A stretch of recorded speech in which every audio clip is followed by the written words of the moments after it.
Halo semuanya, kembali lagi di Cawan Belajar Online ya. Apa kabar adik-adik semua? Semoga adik-adik dalam keadaan yang sehat dan semangat untuk belajar ya. Pada kesempatan kali ini, kita akan membahas contoh-contoh soal tentang kunci determinasi. Nah, di sini kita membahas bagaimana menentukan identitas makhluk hidup melalui kunci determinasinya. Namun, bagi adik-adik yang belum subscribe, silahkan subscribe dulu ya, supaya kalian tidak ketinggalan video-video kami berikutnya. Nah, sekarang apa itu kunci determinasi?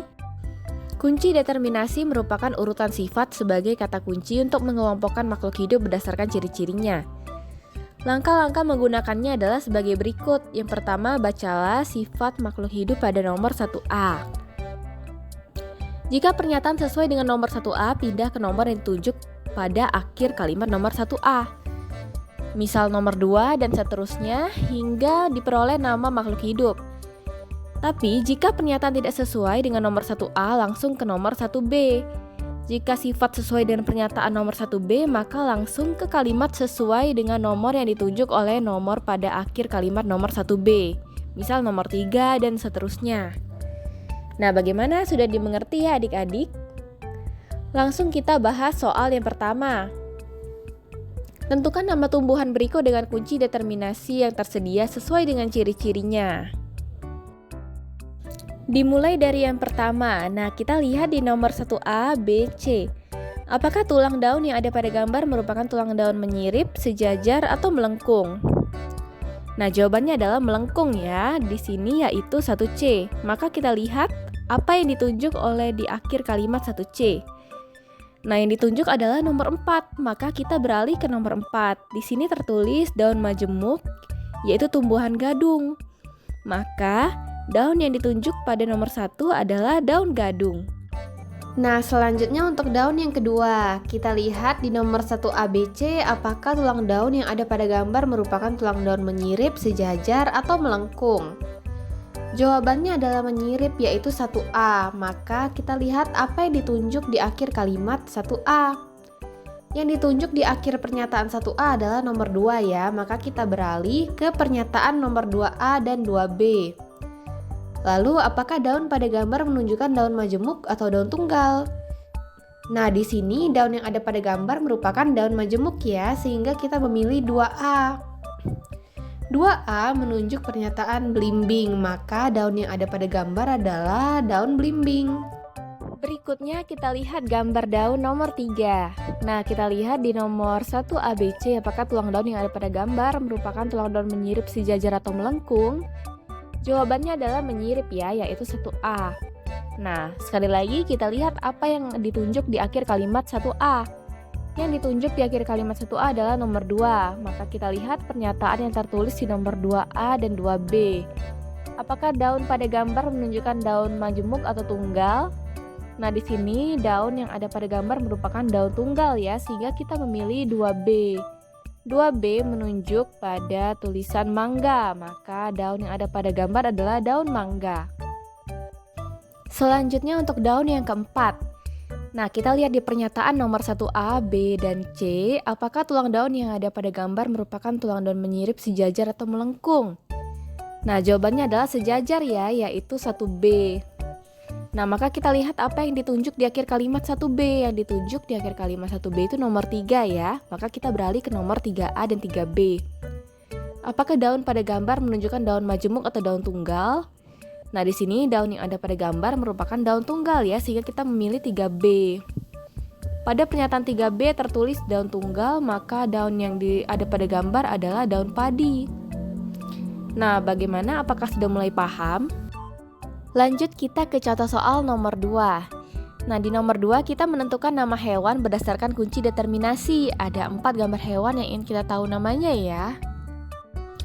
Gambar yang pertama, kita lihat pernyataan 1A dan 1B. 1A tubuh beruas-ruas, 1B tubuh tidak beruas-ruas. Nah, apakah tubuh hewan ini beruas-ruas atau tidak? Nah, hewan ini beruas-ruas, maka kita memilih 1A. 1A menunjuk ke nomor 2. Maka kita lihat 2A dan 2B, apakah hewan ini memiliki sayap atau tidak? Nah, jawabannya adalah tidak, maka kita memilih 2B. Nomor 2B menunjukkan nama udang, maka hewan pada gambar yang ada di sini adalah udang. Selanjutnya untuk gambar nomor 2. Nah, kita lihat 1A dan 1B, apakah tubuh hewan ini beruas-ruas atau tidak?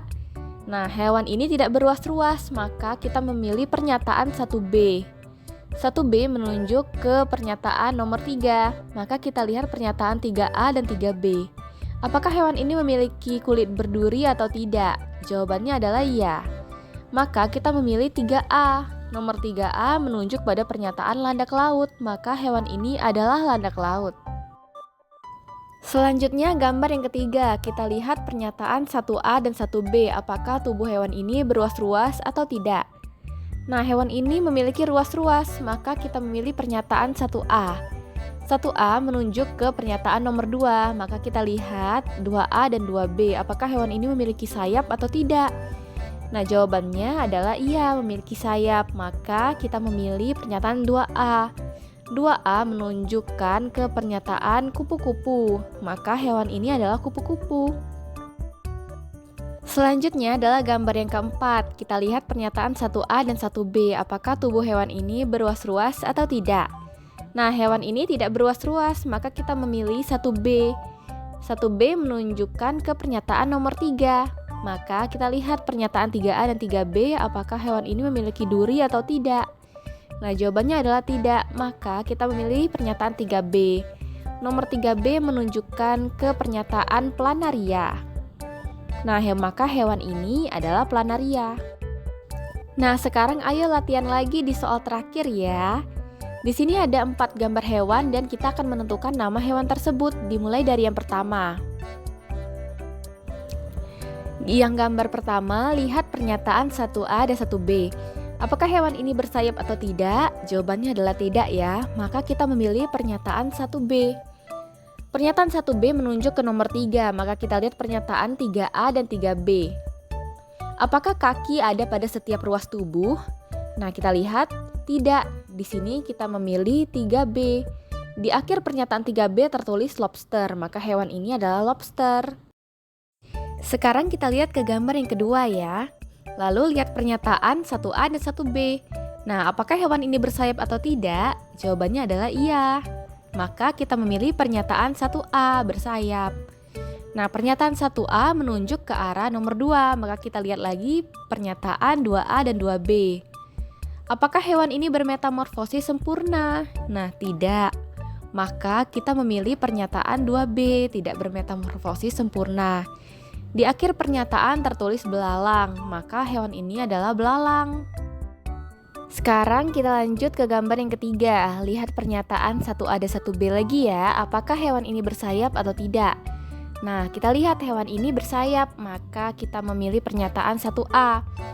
1A menunjuk ke pernyataan nomor 2, maka kita lihat pernyataan 2A dan 2B. Apakah hewan ini bermetamorfosis sempurna atau tidak? Maka jawabannya adalah iya, bermetamorfosis sempurna, maka kita memilih pernyataan 2A. Di akhir pernyataan 2A tertulis kupu-kupu, maka hewan ini adalah kupu-kupu.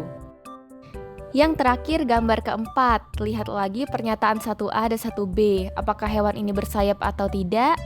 Nah, di sini hewannya tidak bersayap. Jadi kita memilih pernyataan 1B. Nah, 1B menunjuk ke arah nomor 3. Maka kita lihat pernyataan 3A dan 3B. Apakah kaki ada pada setiap ruas tubuh? Nah, iya, maka kita memilih pernyataan 3A. Di akhir pernyataan 3A tertulis kaki 1000. Maka hewan ini adalah hewan kaki 1000. Nah, sekarang kita sudah menyelesaikan materi tentang kunci determinasi. Sekarang adik-adik sudah bisa ya menentukan nama hewan berdasarkan kunci determinasinya. Jangan lupa untuk like, share, dan subscribe ya. Terima kasih kakak ucapkan dan nantikan video-video berikutnya.